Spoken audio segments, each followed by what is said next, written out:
Okay, I'm going to take you guys on a journey today. And like all journeys in life, there's going to be ups and downs, highs and lows. You're going to like certain parts and dislike other parts.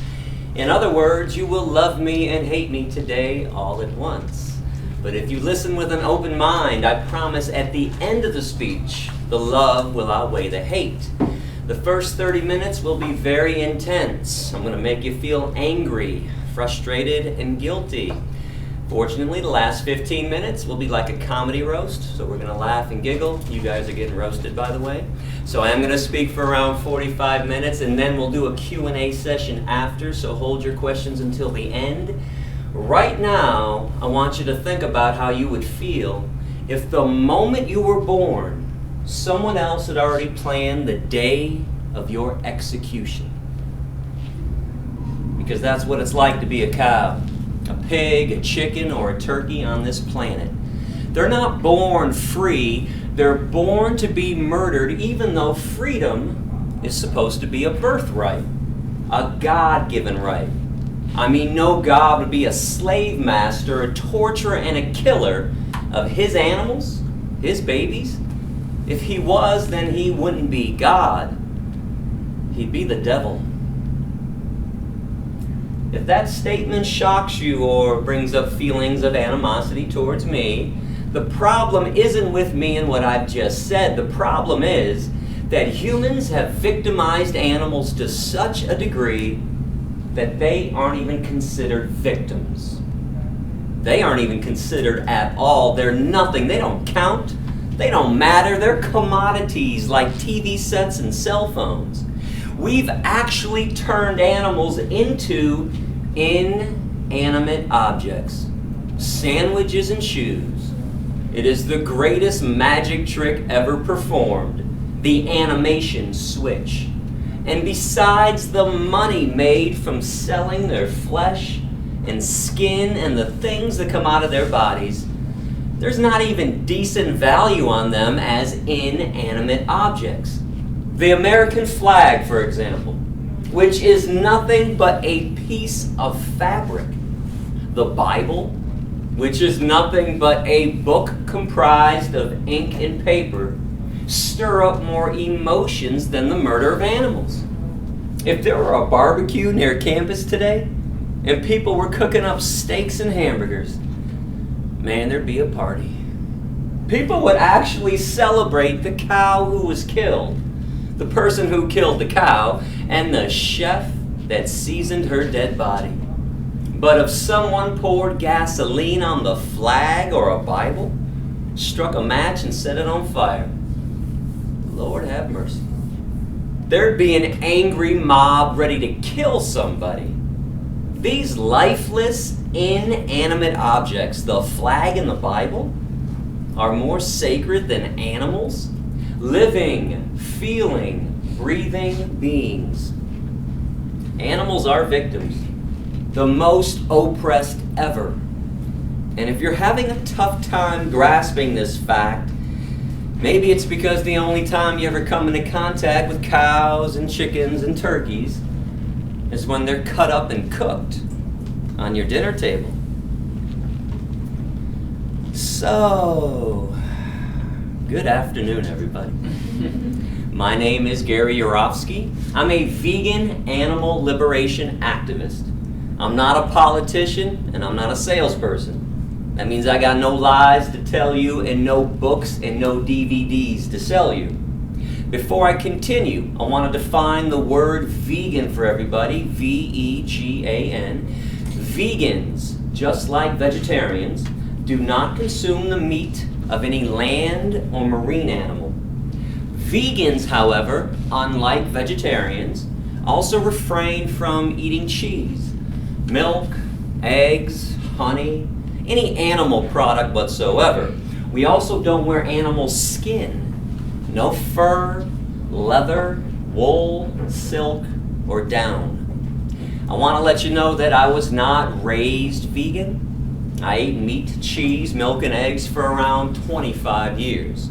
And like most people, I always thought that I cared about animals because I loved dogs and cats, or chipmunks and squirrels. Until one day, after seeing some animals backstage at a circus, chained up and caged up, I not only realized that I was witnessing a slave show, I realized I was a hypocrite, a bigot, a speciesist. Just like a racist who believes that their race is more special and more important than all the other races, a speciesist believes that humans are more special and more important than all the animals, and therefore have the right to enslave and kill any species they choose. But if you honestly place yourself in the animal's position, looking at this issue from the victim's point of view, being denied your freedom and the right to live a long, healthy life, and then imagine yourself confined in a concentration camp truck on your way to a slaughterhouse so someone could slice your throat and cut you up into pieces, I'm pretty sure you would understand why the psychotic addictions of meat, cheese, milk, and eggs must be abolished. If you eat animals and the things that come out of animals, you are intentionally causing pain and suffering and polluting your soul with the blood of innocent beings. Humanity's main focus should always be extending compassion to others, not engaging in rituals and traditions that are based on cruelty. There's a massacre taking place right now. It's the world's largest and longest running massacre of all time, because every second of every minute of every hour of every day, female animals are raped to impregnate them, so we can steal their babies, separate families from each other, so we can kill them and sell their flesh and skin. If that's not the definition of injustice, of an atrocity, then I'd like to know what is. You do realize that if you went to the nearest cow or chicken slaughterhouse and removed the animals and then replaced them with human beings, all of a sudden it's a tragedy. Auschwitz is resurrected. Slave ships sail again. And don't think I'm the first person to make these valid comparisons. Civil rights activist Dick Gregory once said, "When I look at animals held captive by circuses, I think of slavery. Animals in circuses represent domination and oppression. They wear the same chains and shackles." Isaac Bashevis Singer, who escaped Nazi-occupied Poland, once condemned our speciesistic world when he said, what do they know? All these scholars, all these philosophers, all the leaders of the world, they have convinced themselves that man, the worst transgressor of all the species, is the crown of creation. And all the animals were made for us to be food and pelts, to be tormented and exterminated. In relation to animals, all humans are Nazis. For the animals, it is an eternal Treblinka. Now, I know these statements sound pretty harsh and controversial to you, but that doesn't mean they aren't true. The fact that anyone would fight against veganism, against animal liberation, which means you are against compassion, just proves how completely irrational meat, dairy, and egg eaters can be. Vegans are only asking you to change what you eat, not who you are. Stay Jewish, Christian, or Catholic. Stay Muslim, Buddhist, Hindu, atheist, agnostic. Stay left or right in politics. If you honestly place yourself in the animal's position, there's no way you can justify the things that we do to them and walk away from today's speech saying that you don't care. The ethical compass that most people use to gauge right from wrong is the golden rule. Do unto others as you would have others do unto you.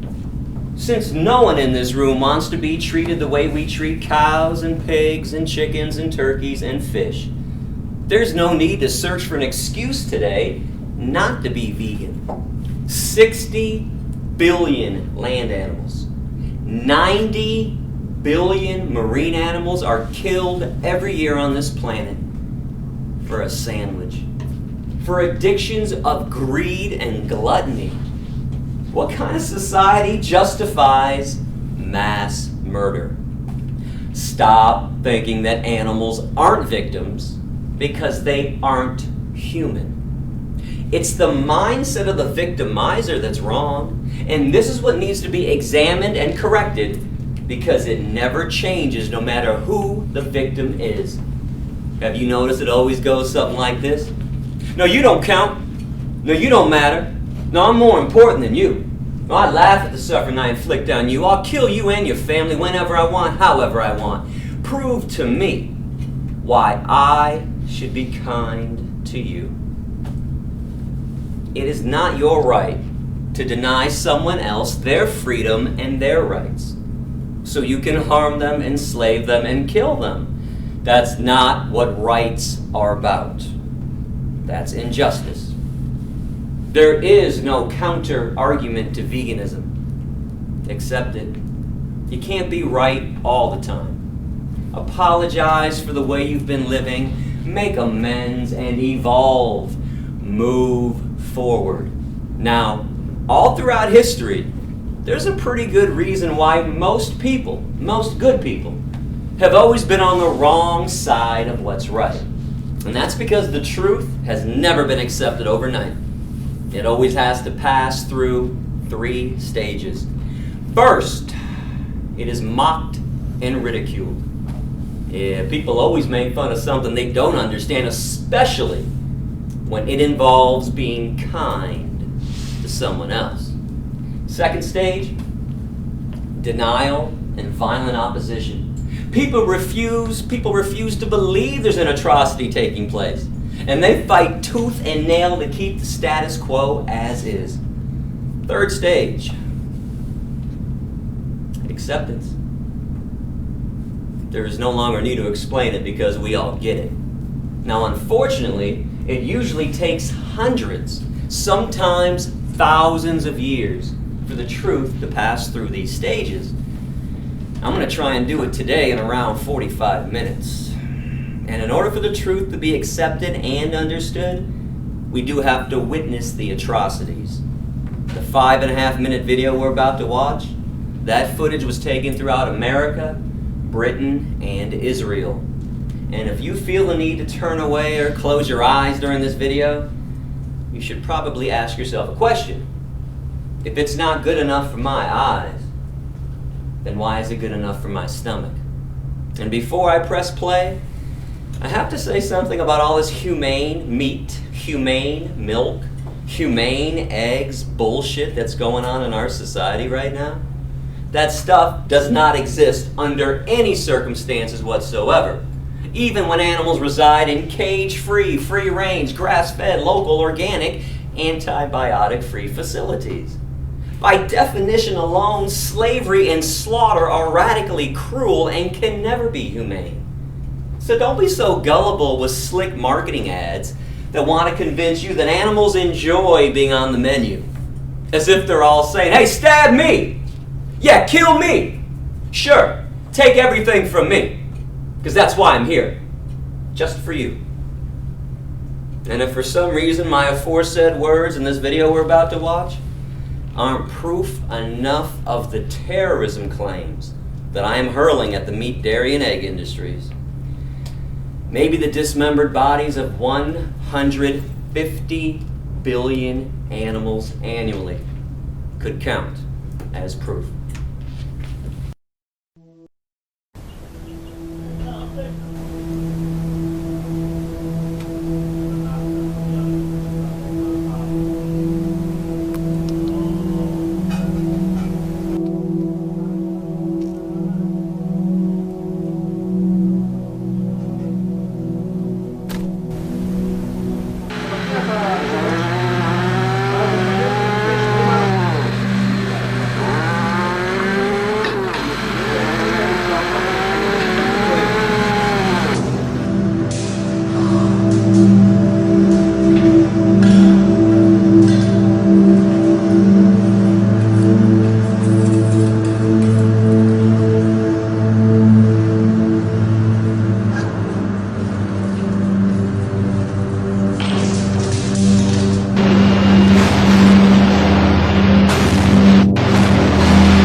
am forever embarrassed to be a human being. To stand upright like that's something to be proud of. Did you ever wonder why McDonald's and Burger King and Wendy's never use those images in their TV ads? No severed heads, dismembered limbs, corpses, blood, guts. Always showing you a happy, singing, smiling cartoon caricature instead. Lying to you, brainwashing you, and programming you not to care about things you would normally care about, things that you used to care about when you were young, innocent, and uncorrupted by society's lies. So how come if the animals in that video were dogs and cats, people would be outraged? And if they were kids, the world would scream bloody murder. Instead, the victims are cows and chickens and fish, and all of a sudden it's okay. So I am a little confused here. Is the slaughterhouse the problem? Or is the problem just who's getting killed in the slaughterhouse? Because it's a house of slaughter. Why does it even exist? Especially when peace begins at the dinner table, with what you put into your body on a daily basis. Good people don't talk about kindness. They practice it. And they certainly don't pray about love on the weekends for an hour or two. They actually give it all the time. I know you have the capability of understanding right from wrong, because you all hate people who harm children. Why not hate people who harm animals? It's hypocritical. Why protect one victim and then violate and ignore the other victim when neither victim wants nor deserves the abuse? They just wish it would end. Stop praising the innocence in children and then ignoring and making fun of the exact same innocence in the animals. And everyone has to stop making these idiotic claims that humans are the only ones who are capable of being rational and aware, and that animals operate on instinct only. Can I explain something to everybody in a pretty simple way? Breathing is instinctive. Everything else is a thought attached to an action. It's not an accident that animals can build a home, if given a chance, and return to that home. That they can care for their babies, that they can find shade on a sunny day, or seek warmth when it's cold, figure out when to sleep or stay awake, locate water to drink, fly in a V formation, hide when they don't want to be seen, defend their territories. All these actions prove beyond a reasonable doubt that animals have the capacity of being rational and aware. The human animal is the only animal that spends the majority of time not thinking. Eating at Steak and Shake in the Golden Corral and Applebee's and Long John Silver's is not rational thought. But this isn't a competition of intelligence or awareness. This is about justice. When we were kids, each and every single one of us, when our parents or our grandparents sat us down and read us a story, that story was about animals. And when that story was read to us, we smiled and giggled uncontrollably. We even mimicked the noises they made, their language. We wanted to play with them so badly, not have someone shove a knife in their throat and cut them up into pieces. What happened to you along the way? Who stole your compassion, your empathy, and your conscience? Because they stole mine too. Yeah, they got me good. But I got it all back. And that's the only reason I'm here today, to try and help you get yours back as well. All I'm asking you to do is something normal and natural. Eat what comes from the earth, what the ground pushes up and what the trees drop down and give us. Every single vitamin, mineral, and nutrient that exists, protein, calcium, iron, potassium, all the B vitamins, they have an original source, and it ain't the animals. I know you're aware that people eat animals after the animals have already eaten things that come from the earth. People eat cows after the cows have eaten up all the grass, some of the soil, then we ship them off to a feedlot, and we feed them most of our corn, wheat, oats, and soy. Then we take even more of the corn, the wheat, the oats, and the soy. We shove it down the throats of pigs, chickens, and turkeys. Stop filtering your nutrients through someone else's body. It's irrational. Go to those sources directly. Fruits, vegetables, nuts, seeds, grains, legumes like lentils. These things cannot harm you, cannot cause a disease, and most importantly, they never intentionally harm anyone else in the process. But when we consume what walks and what flies and what swims, that is abnormal. Where does everybody think diseases come from? Broccoli? Asparagus? Blueberries? Strawberries? Peaches, nectarines, grapes, bananas? Avocados, onions, tomatoes, cucumbers? And I'm well aware that many other factors can lead to a disease. Stress is an absolute killer. So is lack of exercise and lack of sleep and excessive amounts of empty, refined carbohydrates like white rice and white bread and sugar. But animal products, because of animal protein, remain the main cause of every major disease. Check out the All About Veganism section on my ADAPTT.org website. I now have links to more than 50 medical studies proving that veganism by far is the healthiest way to live. And let me destroy these lies about B12 and the hereditary factor for disease. Now first, B12 comes from bacteria that live in our mouth and intestines. That bacteria also exists in the mouth and the intestines of all the animals and in the soil. So, you can let your body produce B12 naturally, which is what we and the animals always do.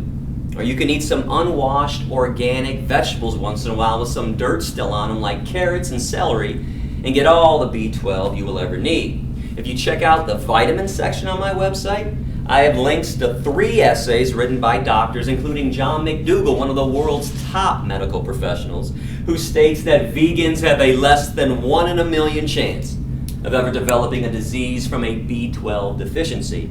You can also see my blood work in that section, because I got tired of people saying stuff to me over the years like, "Hey, Yourofsky, bet you got no B12 levels. You've been vegan way too long. I bet your B12 levels suck." So in October 2012, I went and got everything tested. Your B12 levels supposed to be between 271 and 870. I checked in at 543. At that time, 16 years vegan. Now 17 years vegan. Still haven't taken one single pill, because I don't believe you can find health in a pill. But with this being said, if you decide you want to become vegan today, and I hope everybody does, and your parents or your doctor insist that you take a B12 supplement, then do it. Who gives a shit? It takes 2 seconds. I'm not an anti-vitamin activist.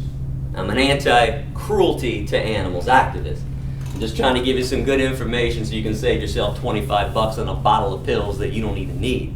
And the other myth is that we can't do anything about our health because it's already programmed into our genes. Hey, Gary, that was a great speech, man, but heart disease runs in my family. Breast cancer keeps running in my family. Nonsense. Don't you know what runs in people's families? You should by now. Meat, cheese, milk, and eggs. It doesn't count as hereditary when our parents and our grandparents and our great-grandparents ate the same disgusting, unhealthy things that we still eat. Actually, that's the definition of insanity. Doing the same thing over and over and always expecting a different result. Baldness is hereditary. You can thank your mom's dad for that. Eye color is in the genes. Cystic fibrosis, Down syndrome, that's in the genes. Heart disease and cancers are not. Now, I want to break this down for you even further. I'm going to show you exactly who's been lying to you all these years. Because according to the dairy industry itself, the main reasons they exist are so you can get protein and calcium. Now, unless you plan on starving yourself to death, which I do not recommend, it's impossible not to get protein. You couldn't even do it if you tried, because every single plant on this planet contains protein. Even fruit is around 5% protein. Vegetables have plenty of protein, nuts and seeds and grains. Beans and lentils, by the way, 25% protein. 1 cup of tempeh is a meaty-like substance made from fermented soy. 1 cup has more than 30 grams of protein. And the seaweed spirulina, 79% protein. So again, unless you're planning on a starvation diet, it's impossible not to get your protein intake for the day. As for calcium, which is abundant in the plant kingdom, like every nutrient that exists, that's where nutrients come from. Plants, not from the animals. Best sources of calcium, by the way, are almonds, broccoli, parsley, and sea vegetables, seaweed. But check out that vitamin section on my website. I now have a detailed list of the best sources for more than 100 nutrients. But the dairy industry, boy, they love to say, eat some cheese, drink some cow's milk, strong bones, strong body. Milk does a body good. Happy cows, got milk. Most people eat dairy products 3 times a day. I mean, you can't even get a sandwich anymore without cheese. People put cheese and meat on salads too. And by the way, if you're eating a salad with meat and cheese on it, it's not a salad. Stop that shit. It's a sandwich without the bread, all chopped up in little pieces put inside of a bowl. Spare me the chicken salad, tuna salad crap. A salad is comprised of vegetables and plant products only. And if you're lucky enough to find this vegetable-only salad somewhere, what's the first thing people have to say to the waiter like an addict? Some ranch or some Thousand Island? Can you please pour some dairy all over these vegetables for me? So, in our society, where everybody is hooked on dairy, I mean hooked like it's been laced with cocaine and Percocet, most people can't even fathom one meal, let alone one day or a lifetime without cheese. In fact, if you want to know why vegetarians never become vegans, cheese on a baked potato, cheese on a broccoli, cheese on everything, and so even lactose intolerant people eat cheese. So, we have all these animal products coming into our diets for breakfast, lunch, and dinner every single day without exception. Snacks too. Did you ever wonder why nearly every other commercial on TV has something to do with pills and illnesses? And why our parents and grandparents have to take multivitamins every day? And why there's a drugstore on every street corner pushing vitamins and pharmaceuticals on everybody. After all, we do live in a meat, dairy, and egg-eating world. You think maybe people need pills and people become sick because meat, cheese, milk, and eggs are pure and utter garbage with very little to no nutritional value whatsoever? And let me mention something quickly about the environment and world hunger. Because a lot of people keep telling me that they care more about humans than animals, so they can never become vegan. As if eating some tofu today instead of a hamburger is going to mess up your human rights activities for the day. This is especially puzzling to me in many ways, but mainly because meat, dairy, and egg-eating societies are the main cause of world hunger, as they continuously feed 50% of the world's crops. Back to the 60 billion land animals that we kill in the meat, dairy, and egg industries every year, and the tens of billions of marine animals that we kill on fish farms every year, instead of using those crops to feed 7.5 billion people. You can do the math on this one yourself. You don't have to be Einstein to figure out this equation. Every 2 to 3 seconds, some human on this planet dies from starvation. That's a fact. Here's another fact. Chickens, turkeys, pigs, and cows, they never miss a meal. Meat, dairy, and egg eating is the worst form of human and animal abuse. And when it comes to pure environmental destruction, air pollution, water pollution, deforestation, nothing competes with animal agriculture. There is no such thing as a meat, dairy, or egg-eating environmentalist. But check out the 2 environmental sections on my website for more detailed info on that, because I want to spend a little more time right now condemning the dairy industry. Because when it comes to cruelty, I think there's more cruelty in a piece of cheese, in a glass of milk, in yogurt, than there is in meat.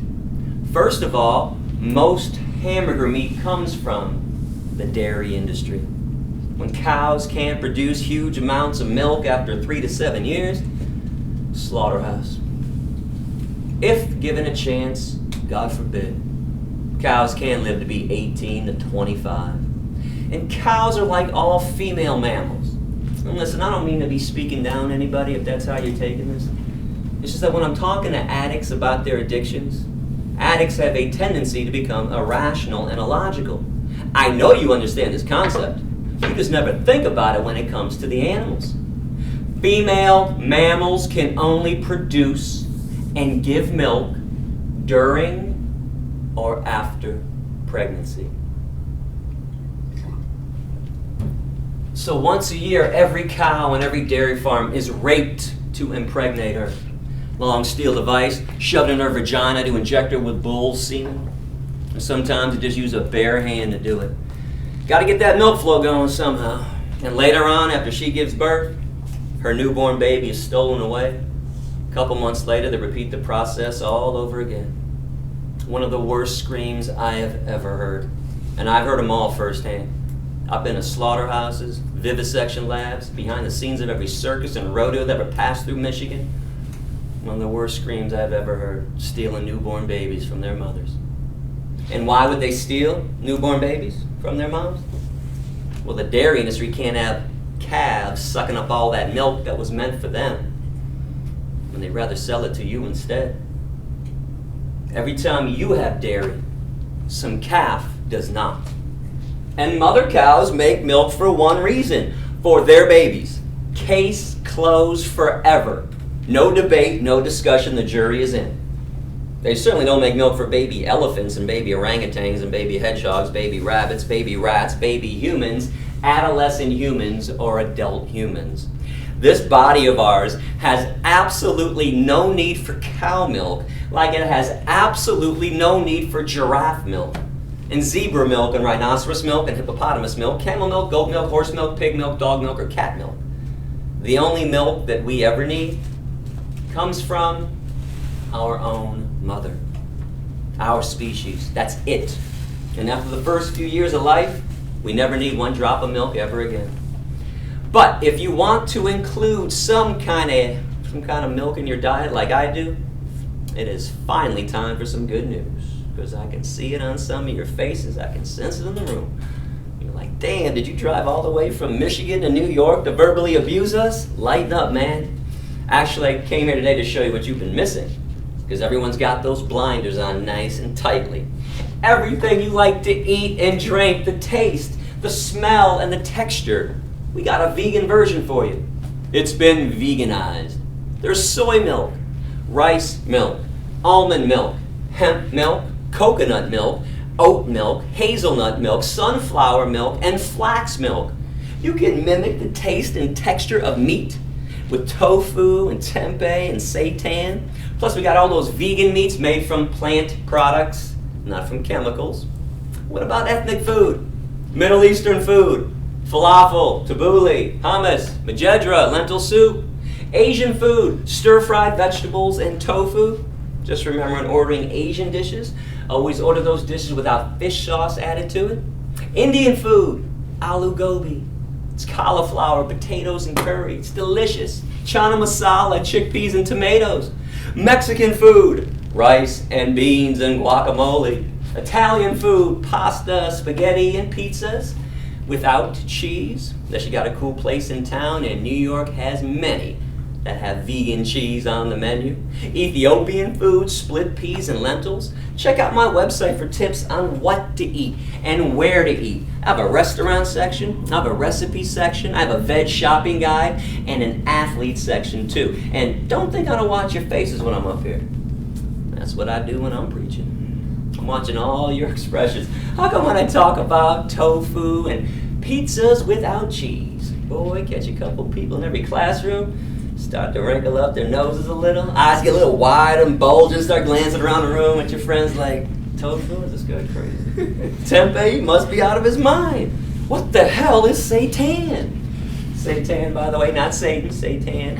It is wheat meat. It is meat that is made from wheat. So how come tofu and even fruits and veggies are considered gross to most people, but meat? Time to break meat down for everybody. You got 5 components to meat: blood, flesh, veins, muscles, and tendons. The cut-up corpse of a dismembered body? How does meat not qualify as disgusting and gross to everybody? How in the world is a liquid that oozes out of a cow's udder, a secretion that's loaded with pus that drips from an animal's body, how is this not considered gross? Oh, and let me tell you about the pus in the cow's milk. It'd be my pleasure. When you hook machines up to the udders of cows 3 times a day to suck them dry, those machines cause massive amounts of infections and irritations on the inside and outside of the udder. Then when you add all the bovine growth hormone and all the genetic engineering that's been done to a cow's body to make sure she produces huge amounts of milk, which always leads to another infection, the machine doesn't know what not to suck out. Pus and mucus and infections right into the milk. And yes, milk is pasteurized. But exactly when did pasteurization become a removal process? Last time I checked, it was a sanitation process, meaning you're only sanitizing pus. And if you want to look this up online, well, you don't think the dairy industry would ever use the word pus when they write about this problem in their own trade journals, do you? Now they're going to deceive you again. Look up the scientific term for pus. Somatic cell count. S-O-M-A-T-I-C. Oh, and let's talk about some other disgusting things that you guys love to eat. Did you know that the backside of a bird is called a cloaca? C-L-O-A-C-A. It was the opening scene in the video. You can pop that back in if you want to see it. It's one hole. It is one hole, but it serves many purposes. It's the poop hole. It's the pee hole. It's the vaginal fluid hole. And it's the hole where your omelets and scrambled eggs come from. Yeah, I remember back in the day, I used to love my scrambled eggs with shit sprinkles, urine splatter, and goo juice all over it too. Because, you know, when you crack that shell over the bowl, all those microscopic particles fly every which way. And if you guys think it's normal and natural to eat something that's been marinating in feces and urine for hours and hours, I got a brand new challenge for everybody. I always like to have a new challenge every single semester. This is the egg challenge. When you get home from school later today, I want you to go to the bathroom. Fill her up. Everything. Don't flush though. Then I want you to stroll on over to the kitchen, open up the fridge, grab yourself an egg, take it back to the toilet. Drop it in. If you even have the courage to stick your hand in there and grab it back out, and you can wash it when you're done, bleach it, do whatever you want to it, are you still going to want to eat it? And that's your own shit. That's your waste. Now you're talking about a hen that you don't even know her butthole? And what about vomit? Come on, you guys love vomit. You adore some vomit in, on, and all over your food. Better give this one a pretty name. No one's going to want to buy and eat vomit unless we call it honey instead. Honey comes directly from a bee's stomach. It's regurgitated right through a bee's mouth. You can look that up with any wildlife biologist, but nobody wants to eat bee vomit nut Cheerios. We want honey nut Cheerios, so we lie to ourselves and play euphemism games. The standard diet of a meat, dairy, and egg eater is blood, flesh, veins, muscles, tendons, cow secretions, things that come out of a hen's ass, and bee vomit. And we're not done yet. I'm not going to let you off the hook that easily while I got you here today, because we top it all off, in my opinion, because every single year when people start cooking turkeys for the holidays, Boy, people take a dead turkey, carve out a really big hole in that dead turkey's ass, take some stuffing, and shove it inside their dead empty ass, and use their little dead ass as an oven to bake some bread. Somebody else's dead empty bacteria-laden ass to make bread. Ass bread? And people think vegans are weird because we eat tofu?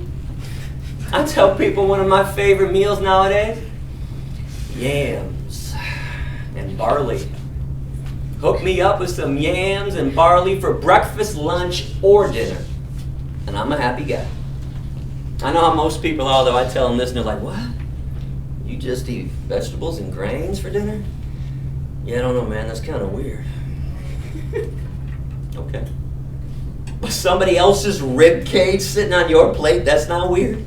Severed legs, sliced up thighs, and mutilated breast on your plate isn't weird and doesn't make you think twice?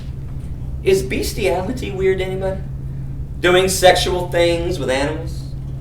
Because I used to think everybody thought so, but not even close, my meat, cheese, milk, egg-loving friends, because you engage in carnivorous bestiality on a daily basis, sometimes multiple times a day. You eat things that come out of a hen's ass and shove things into a turkey's ass. You eat breast, legs, and thighs, and then you pay somebody else to sexually molest a cow and squeeze her nipples for you so you can steal her milk? Man, you guys are obsessed with bird asses and cow tits. Enough already. Seriously? Is it possible to step into the 21st century and stop mimicking the behavior of cavemen and cave women? You got a choice today. When you leave this room, you can choose to become radically kind, to never intentionally harm another animal for breakfast, lunch, or dinner ever again. These animals have never violated you or taken advantage of you in any way. The least you can do is return the favor. Or stay radically cruel. Keep the status quo as is. Make sure animals have their babies stolen from them. Make sure their horns are cut off, beaks sliced off, testicles ripped out. Make sure they're raped. Make sure they never experience one drop of human kindness. And make sure there's a knife in their throat every second of every minute, of every hour, of every day, for eternity. I hope you make the right choice. Isn't it rough enough being an animal on this planet with us around? As we claim everything for us. The land is ours. We pollute the air, the water, destroy the forest and the mountains. Do we have to maximize the cruelty that they already endure by eating them on top of it all? You want to talk about pouring salt into somebody else's wounds? 98%, and I want to leave you with this stat, 98% of animals who are abused and killed on this planet are abused and killed by the meat, dairy, and egg industries. The least we can do is minimize the cruelty by living a vegan lifestyle. I want to thank you guys for listening. I do appreciate the open mind that's out there today.